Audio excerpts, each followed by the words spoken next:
안녕하세요. 스타일19 임광복 대표입니다. 12월 7일 일요일 아침에 주말 방송으로 2주 만에 인사를 드립니다. 2주 전에 지난 방송에서요, 제가 세 가지 포인트를 말씀을 드렸어요. 그 AI, 그 노스차일드 얘기도 했고요. 그 해묵은 노스차일드 가문의 얘기가 나오면서 그 거품론, AI 거품론이 부상을 했는데, 그게 어쩌면 역설적으로 그만큼 그 AI 거품론이 앞으로 시장의 부담으로 작용할 것으로 보여진다. 그런 말씀을 드렸었습니다. 그렇기 때문에 그 최근까지 그 패턴이었던 시장 자체가 조정을 받고 또 신고가를 경신하고 미국 증시요 조정을 하고 신고가를 경신하고 이런 패턴을 보였는데 이번에는 좀 그렇게 또 조정 이후에 신고가를 경신해 나가는 그런 흐름이 나오기에는 좀 부담으로 작용하지 않겠냐, AI 거품론이 부담으로 작용하지 않겠냐, 이런 관점을 말씀을 드렸고요.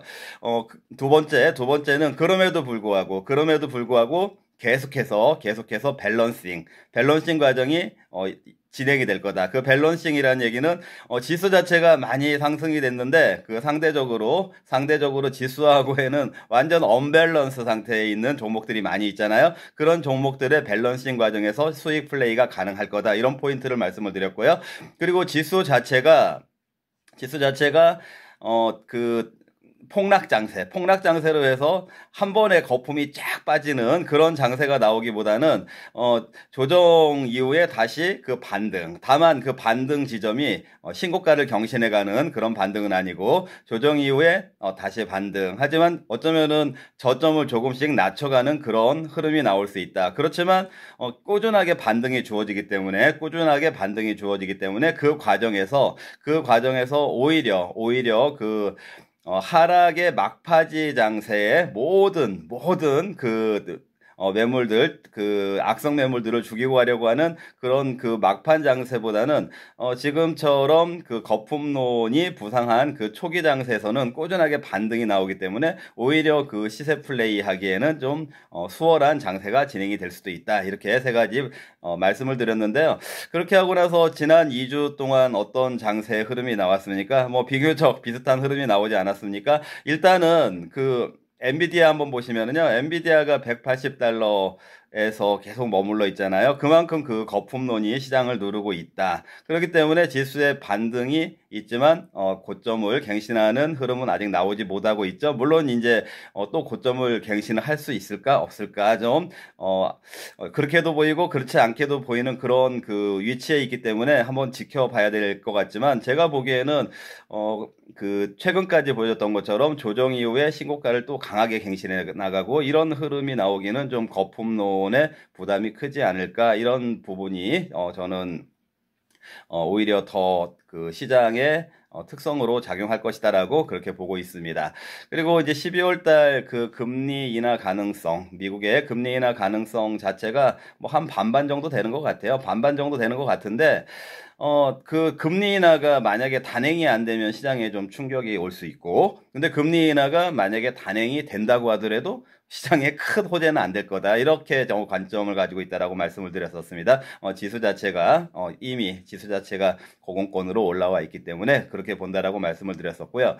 자, 그리고 이제 밸런싱 관련된 우리 이제 한국 시장에서는 옐로칩들이 오히려 좀 그 아웃 퍼포먼스가 나올 가능성이 있으니까 그 옐로칩들의 그 밸런싱을 노려보자, 이런 말씀을 드렸는데요.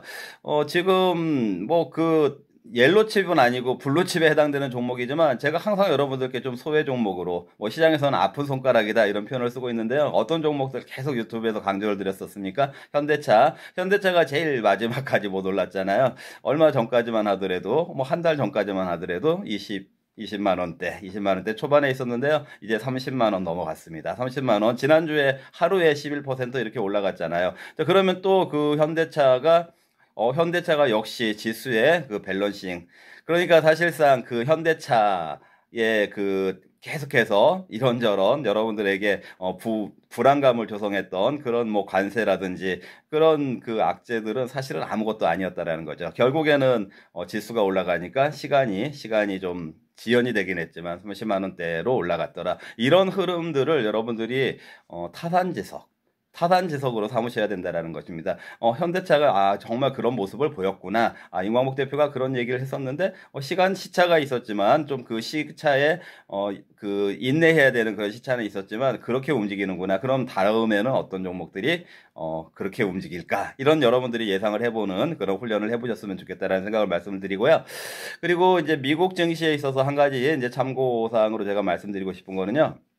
그 아까 그 AI 그 거품론에 의해서 지수 자체가 부담을 느끼고 부담으로 작용할 거다라고 말씀을 드렸는데 그런데도 이제 반등은 나올 거라고 했잖아요. 근데 이번에 그 반등을 주도한 미국 주식이요. 미국에서는 반등을 주도한 것이 어떤 주식입니까? 여러분들 혹시 아세요?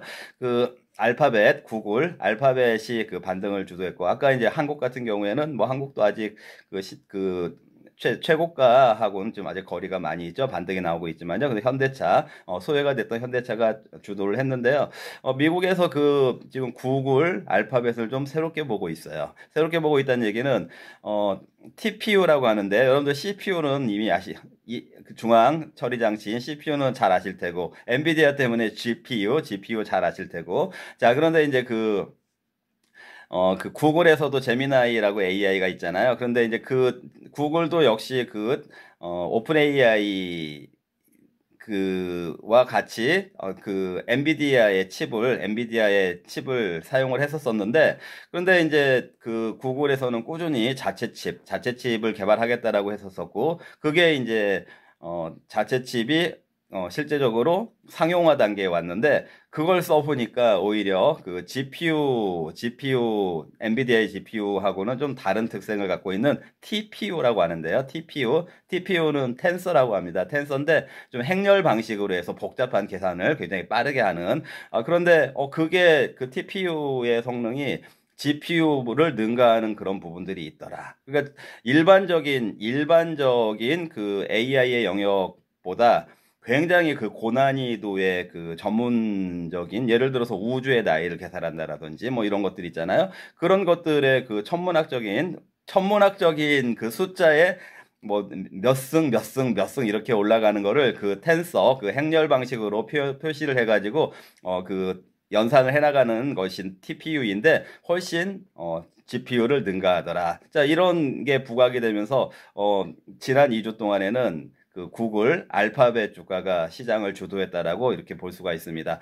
자, 그러면 여기서 여러분들이 어떤 통찰을 가지셔야 되겠습니까? 엔비디아는 그 거품론 얘기. 제가 이제 지난 시간에 그 노스차일드 가문에서 갑자기 거품론을 들고 나왔는데, 그걸 어쩌면은 역설적으로 그만큼 그 거품론을 피해갈 수 없는 상황이다. 역설적으로 받아들일 수도 있어야 된다. 이런 말씀을 드렸는데요. 역시 TPU가 부상한다. 이 얘기는요, 역설적으로 또 한번 생각을 해봐야 될 부분입니다. 어떤 부분입니까?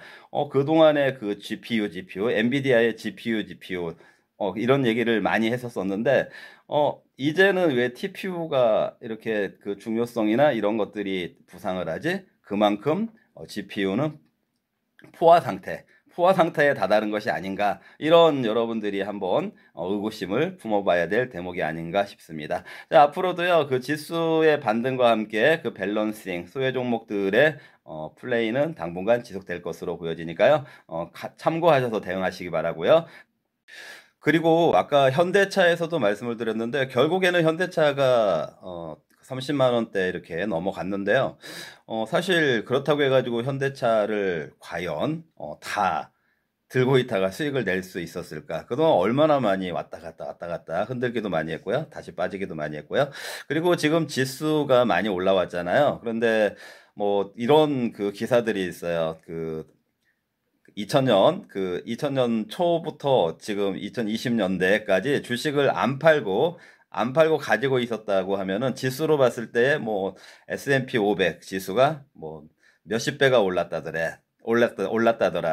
뭐 나스닥이 얼마가 올랐다더라. 이렇게 이제 계산하는 사람들이 있는데요. 그러면 그러니까 뭐 주식을 팔지 않고 갖고 있었으면 그만큼 수익이 났을 거다. 이런 얘기를 하고자 하는 건데, 그 얘기 잘못된 얘기입니다. 사실은요.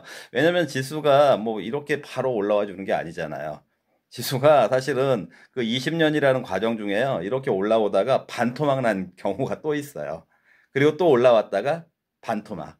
자, 그러면 그 반토막 날 때 그 주식을 다 손실 보고, 손실 보고 그 주식을 처리한 사람도 많이 있고, 또 그 과정 중에 모든 종목들이 지수 올라간다고 해도 모든 종목들이 다 같이 올라가나요? 그 종목들 중에 오히려 상장 폐지되는 그런 종목들도 있잖아요. 그렇기 때문에 단순하게 지수가 올라갔다라고 해가지고 주식으로 많은 사람들이 수익을 내겠구나. 이렇게 보는 거는 너무 그 단순한 생각이다. 여러분들 제가 추천하는 종목 함께 하실 분들은요. 010-6656-9502, 010-6656-9502 안내되는 번호하고 같은 번호니까요. 문자 남겨주시면은 리턴 콜 해드리도록 하겠습니다. 네, 시청해주셔서 감사합니다.